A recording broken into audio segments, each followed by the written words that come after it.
नमस्कार मित्रमैत्रिणींनो, मी दीपा बावधाने. दिलसे बाय दीपा या चॅनेलवर आपलं मनापासून स्वागत.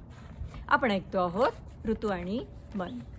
श्रोते हो, उन्हाळ्यात घरांमध्ये जशी मुलांची मस्ती असते, बाहेर लग्नसराईची धूम असते. हास्य हुस्य करत उन्हाळा सुरू होतो, परीक्षा संपतात आणि सुट्ट्या सुरू होतात. या सुट्ट्या मोठ्या असतात, त्यामुळे ठरलेली लग्न ज्या घरांमध्ये असतात ते उन्हाळ्याच्या सुट्टीतच लग्न उरकायचा विचार करतात. खूप उत्साह असतो प्रत्येक लग्न घरी. ती मेहंदी काय, हळद काय, लेडीज संगीत काय, सगळ्याची नुसती धूम असते लग्न घरी किंवा लग्नाच्या हॉलवर किंवा मांडवात. लेडीज संगीत म्हटल्याबरोबर ऐकायला येत आहे का लेडीज संगीत? मला तर येत आहे, तुम्ही पण ऐका. गोऱ्या गोऱ्या गालावरी चढली लाजची लाली ग पोरी नवरी आली. गोऱ्या गोऱ्या गालावरी चढली लाजची लाली ग पोरी नवरी आली.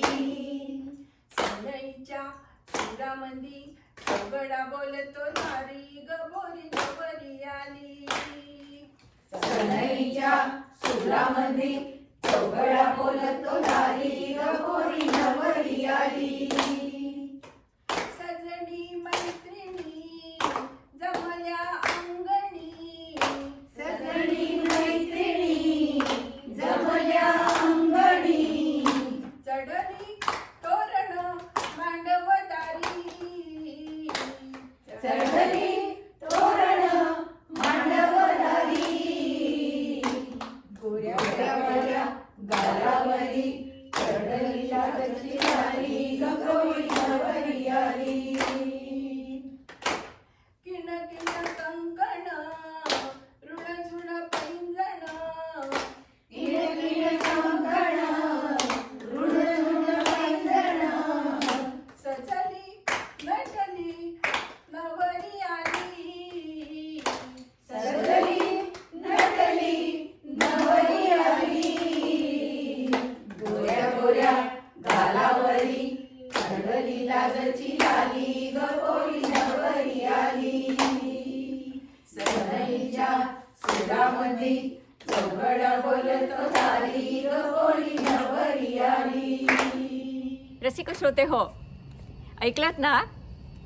हॉलमधल्या एका बाजूला या सगळ्यांचं लेडीज संगीत किती छान झालं ते.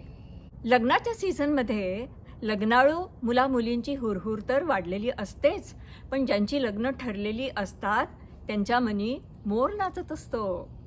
आणि ज्यांची लग्न ठरायची असतात ते आतुरतेने वाट बघत असतात लग्न ठरायची. ते ठरलेली न ठरलेली लग्न काय होतीलच हो, योग आला की. पण अशा लग्न समारंभांमध्ये काही तरुणांना थ्रिल अनुभवायचं असतं बरं का. त्याशिवाय त्यांच्या मनाला शांतता मिळतच नाही. मुली पण यात मागे नाहीत बरं का. आणि फक्त तरुणच नव्हे, काही लोक कोणत्याच पार्टीचे नसतात, ना वधूपक्ष ना वरपक्ष, पण तरीसुद्धा आगंतुकपणे जातात आणि मस्तपैकी जेवण करून बाहेर येतात. तसंच काहीतरी थ्रिल तरुणांना आवडतं. अशीच आपली एक सखी थ्रिल अनुभवायसाठी एका लग्नाला गेली आणि तिथे काय गंमत झाली ते ऐकूया तिच्या शब्दात, लग्न समारंभ या कवितेत. चला तर ऐकूया लग्न समारंभ.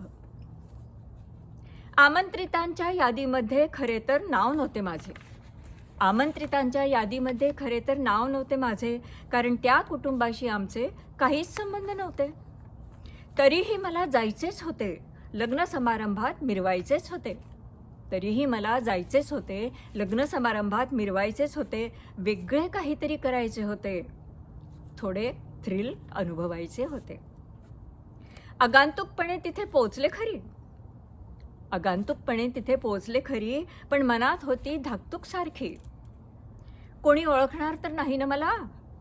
क्षणात तो विचार मनातून झटकूनच टाकला. मिसळून गेले पाहुण्यांमध्ये अगदी सहजरित्या मी. मिसळून गेले पाहुण्यांमध्ये अगदी सहजरित्या मी. लगबग त्यांची निहाळू लागले, त्यांच्यातलीच होऊन एक मी. नवरदेव आला बोहल्यावर तरी नवरी दिसेना. नवरदेव आला बोहल्यावर तरी नवरी दिसेना. का बरं उशीर होतोय तिला? कुणालाच काही समजेना. मामा आला वधू कक्षाबाहेर. मामा आला वधू कक्षाबाहेर अतिशय चिंताग्रस्त चेहऱ्याने.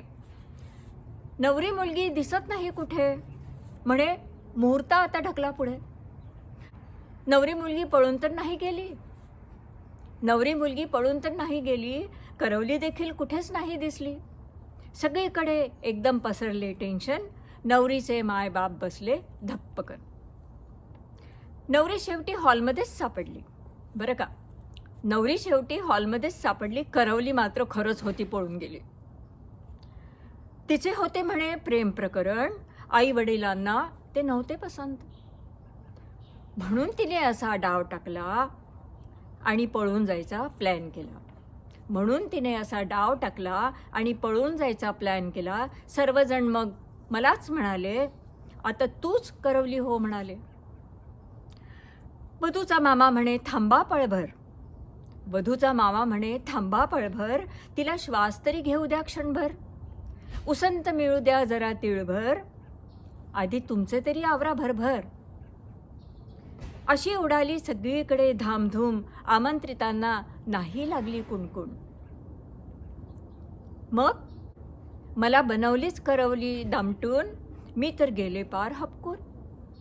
भलताच प्रसंग समोर उभा राहिला. भलताच प्रसंग समोर उभा राहिला. वेगळेच थ्रिल मिळाले मला अनुभवायला. पण श्वास माझा कंठात होता अडकला. नसत्या धाडसाचा चांगलाच धडा मिळाला. नसत्या धाडसाचा चांगलाच धडा मला मिळाला. चांगलाच धडा मला मिळाला. धन्यवाद रसिक श्रोते हो. आशा आहे ही कविता तुम्हाला आवडली असेल आणि लेडीज संगीत पण तुम्ही नक्कीच एन्जॉय केलं असेल. तर लाईक करा, शेअर करा, सबस्क्राईब करायला विसरू नका. धन्यवाद.